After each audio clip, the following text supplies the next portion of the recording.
অনেকদিন থেকেই ভাবছি কিছু একটা রান্না করে বাড়িতে সবাইকে খাওয়াবো। আজকে ইউটিউব স্ক্রল করতে করতে হঠাৎ করে একটা রান্না চোখে পড়ে গেল। ভাবলাম এই রান্নাটাই আজকে করব।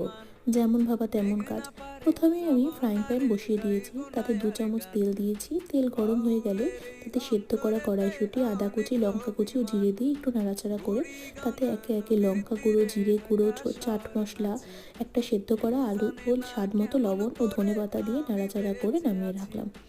এরপর 3টে সেদ্ধ করা আলু নিয়েছি, তার মধ্যে লঙ্কা কুচি, ধনেপাতা কুচি, গোটা জিরে ও ময়দা দিয়ে ভালো করে মেখে নিলাম।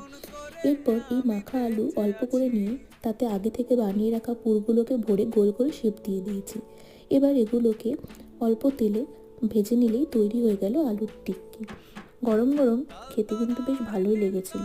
তোমরাও বাড়িতে রান্না করে জানিও আমাকে তোমাদের কেমন লাগলো। আমার তো বেশ ভালোই লেগেছে।